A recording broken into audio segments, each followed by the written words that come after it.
Hi everyone, welcome back to my channel RMB EduTech. আশা ৰাখিছোঁ আপোনালোক সকলোৱে ভালে আছে আৰু আজিৰ এই ভিডিঅ'টোত আমি আলোচনা কৰিম SBI ওলাইছে ভালেখিনি পোষ্ট কি পোষ্ট ওলাইছে প্লেস অফ পোষ্টিং ক'ত হ'ব ইন্টাৰভিউ হ'ব নে ৰিটাৰ্ণ হ'ব গোটেই কথাখিনি আমি আজি চাম এই এডভাৰটাইজমেণ্টত সো এতিয়া বেছি দেৰি নকৰি ভিডিঅ'টো আৰম্ভ কৰোঁ আৰু স্কিপ নকৰি আপোনালোকে শেষলৈকে চাব হবিয়ে আপোনালোকে জানিবলৈ পাব Details of post, vacancies, suggested place of posting, selection process. Trade Finance Officer ওলাইছে আৰু grade আৰু scale of middle management grade scale 2 total 150 post SC ওলাইছে 25টা 25 ST 11 OBC 38 EWS 15 unreserved 61 আৰু বাকি PWD candidate ওলাইছে 2 2 4 5 6টা post ওলাইছে আৰু minimum age হৈছে 23 আৰু maximum দিছে 32 Place of posting Hyderabad and Calcutta আৰু interview আৰু shortlisting হ'ব shortlisting হোৱাৰ পিছত interview হ'ব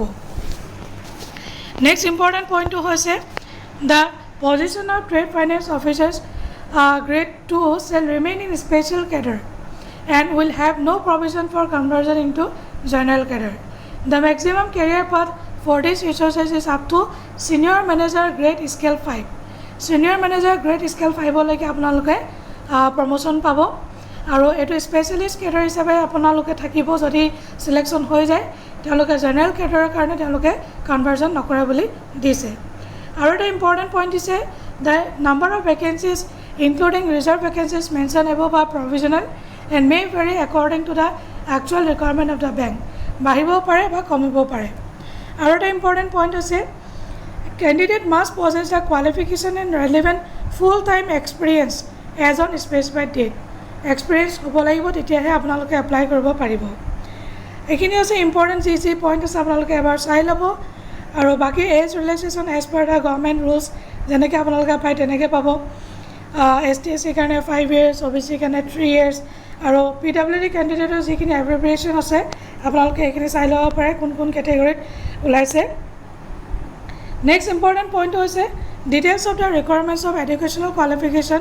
post qualification experience skills graduate হ'ব লাগিব in any discipline from recognized university or institution or minimum 2 years of experience লাগিব post essential academic qualification experience in trade finance processing as an executive in supervisory role in any scheduled commercial bank ত আপোনালোকৰ trade finance or minimum 2 years of experience থাকিব লাগিব specific skill কি লাগিব outstanding communication presentation and processing skills other qualification তেওঁলোকে দিছে certificate for documentary credit specialist certification will be preferred certificate in trade finance certificate in international banking preferably এইখিনি other qualification তেওঁলোকে দিছে আৰু job profile কি থাকিব আপোনালোকে ইয়াত চাই লওক trade finance document scrutiny processing of trade finance and forex transactions reconciliation of trade finance and forex related entries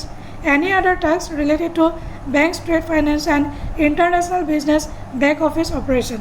ekini abo job profile key responsibilities areas kini ki dise mainly forex trade finance eblake dise tamloke role and responsibility ki thakibo key interactions ki thakibo ekini apnaloke abar sai lobo moi khali mul kotha kini koi disu next important point hoise grade provision period and remuneration grade to apnaloke middle management grade scale 2 provision 6 months Basic হ'ব 48170 basic pay scale পাব আৰু তেওঁলোকে দিছে the official will be eligible for DA HRS CCA provident fund যিখিনি statutory যিখিনি আপোনালোকে পাব লগা গোটেইখিনি আপোনালোকে পাব medical facility perks everything আপোনালোকে পাব এইখিনি তেওঁলোকে দিছে selection procedure হ'ব the selection will be on the basis of shortlisting and interview shortlist কৰিব তেওঁলোকে তাৰ পিছত অকল ইন্টাৰভিউ পাতিব আৰু খুবে ভাল ৰিটেন চিটেন নহয় অকল আপোনালোকে ইন্টাৰভিউ দিলে হৈ যাব আৰু intimation call letter for interview will be send by email or will be uploaded on bank's website কোনো ধৰণৰ তেওঁলোকে হাৰ্ড কপি নিদিয়ে আৰু বাকি হাউ টু এপ্লাই গাইডলাইনছ খিনি আপোনালোকে চাই ল'ব ধুনীয়া পোষ্ট ভালেখিনি পোষ্ট ওলাইছে SBI চাকৰি একদম ৰজাৰ চাকৰি আপোনালোকে এপ্লাই কৰিব পাৰে বাকি ডিটেইলছ অফ ডকুমেণ্টছ আপলোড কি কৰিব লাগিব photograph signature educational qualification ID proof date of birth গোটেইখিনি এক্সপেৰিয়েন্স চাৰ্টিফিকেট ফৰ্ম 16 যি আছে গোটেইখিনি আপোনালোকে এপ্লাই কৰিব লাগিব আৰু ইয়াৰ গোটেইখিনি লিখা আছে এবাৰ আপোনালোকে গো থ্ৰু কৰি ল'ব এডভাৰটাইজমেণ্টটো চ' যদি ভিডিঅ'টো আপোনালোকে ভাল পায় নিশ্চয় এটা লাইক কৰি দিব, শ্বেয়াৰ কৰিব নাপাহৰিব, লগতে মোৰ চেনেলটো ছাবস্ক্ৰাইব কৰিব নাপাহৰিব। Thank you so' much, bye bye and take care.